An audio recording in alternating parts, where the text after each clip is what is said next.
Hi guys, this is Shilpa Mittal and this video is for 10th class student. हम 13 chapter start कर चुके हैं और जैसा कि मैंने आपसे कहा था कि इसमें मैं कुछ क्वेश्चंस आपको होमवर्क दूंगी, तो मैं आपको पहले ही बता दूं कि मैंने आपको क्वेश्चन 7th करवा दिया है, 6th मैंने आपको होमवर्क में दिया था। आज मैं आपको क्वेश्चन 8 का सॉल्यूशन बता रही हूँ और क्वेश्चन नंबर 9 आपका होमवर्क रहेगा। सो हम नेक्स्ट वीडियो में अपना नेक्स्ट एक्सरसाइज शुरू कर देंगे। So moving to the 8th question, from a solid cylinder whose height is 2.4 cm and diameter 1.4 cm, a conical cavity of the same height and same diameter is hollowed out. Find the total surface area of the remaining solid to the nearest centimeter square. आपको बोला गया है कि एक cylinder है जिसकी height है 2.4, उसका डायमीटर है 1.4 और उसमें से एक कोनिकल पार्ट काटा गया है जिसका डायमीटर और हाइट सेम है।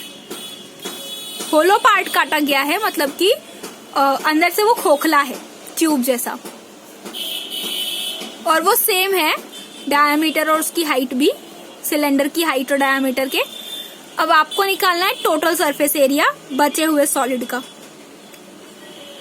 सो हम सॉल्यूशन देखते हैं उसका। सबसे पहले जो हमें देखना है वो है डायग्राम। ये है हमारा डायग्राम।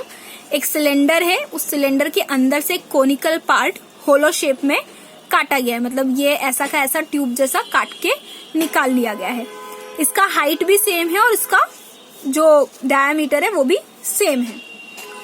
अब हमको निकालना है इस बचे हुए पोर्शन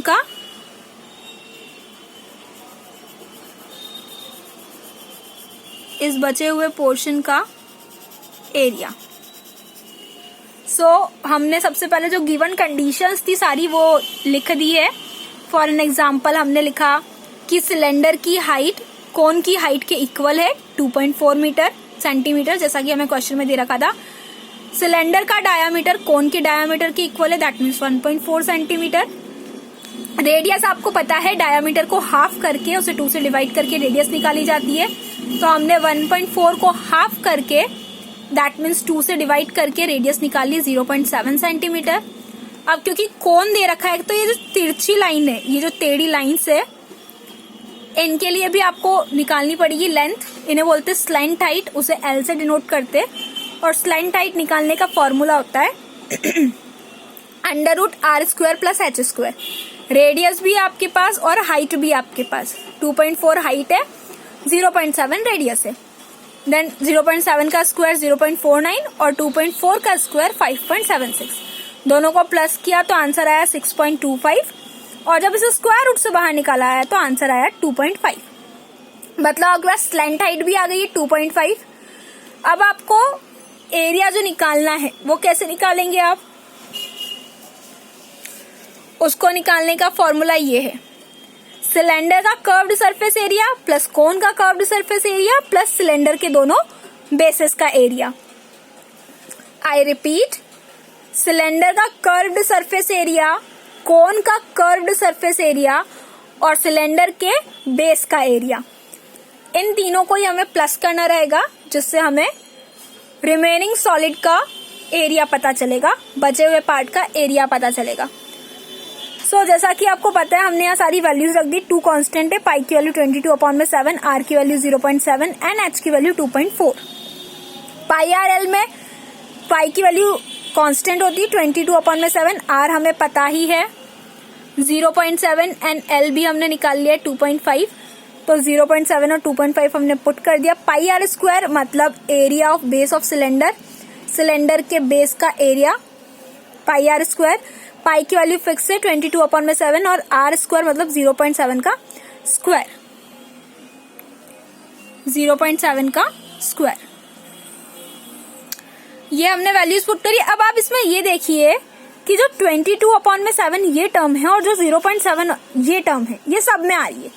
मतलब ये इस फॉर्मूले में भी आ रही है, ये जब हमने यहाँ वैल्यूज पुट करी तो इस वाले फॉर्मूले में भी आ रही है, और ये जब हमने तीसरे में भी वैल्यूज पुट करी तो इस फॉर्मूले में भी आ रही है। तो ये दोनों वैल्यूज कॉमन आ रही थी तीनों ही टर्म्स में, तो हमने इस कॉमन टर्म को बाहर निकाल लिया और अंदर हमारे पास बचा 2 × 2.4 प्लस 2.5 प्लस एक 0.7 स्क्वायर था, मतलब 2 0.7 थे, तो एक कॉमन बन के बाहर निकल गया, तो अंदर एक 0.7 बच गया। अब जब हमने 2 का 2.4 से मल्टीप्लाई किया तो 4.8 आया, और 2.5 में 0.7 को प्लस किया तो 3.2 आया। ये ब्रैकेट के अंदर का था। ब्रैकेट के बाहर हमने क्या किया, 0.7 था तो सिंपली हमने इसके नीचे 1 लगा दिया, जैसा कि हम लगा सकते हैं, एंड पॉइंट हटा के पॉइंट के एक डिजिट था तो एक 0 बढ़ा दिया। जो काम मैंने यहाँ ऊपर किया वही सेम काम मैंने नीचे किया, ये आपको समझाने के लिए कि पॉइंट हटाएंगे तो नीचे 10 आ जाएगा, क्योंकि पॉइंट के बाद एक डिजिट है। नाउ 4.8 और 3.2 को जब हम प्लस करेंगे तो आएगा 8.0, और यहाँ आप देख सकते हैं कि 7 से 7 कैंसिल हो रहा था, और 10 और 22 5 के टेबल 10 और 22 2 के टेबल से कैंसिल होते हैं। 2 5 जा 10 एंड 2 11 जा 22, तो ये 5 टाइम्स कैंसिल हुआ 2 के टेबल से, और ये 11 टाइम्स कैंसिल हुआ 2 के टेबल से। बच क्या रहा था यहाँ से 11 अपॉन में 5 और मल्टीप्लाई में 8.0, या सिंपल 8 भी बोल सकते हैं।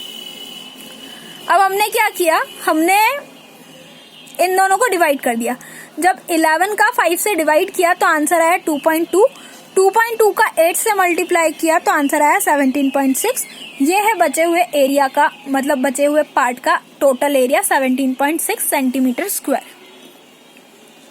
जिस रिमेनिंग पार्ट की बात हम कर रहे थे, इस रिमेनिंग पार्ट की बात, तो इसका एरिया है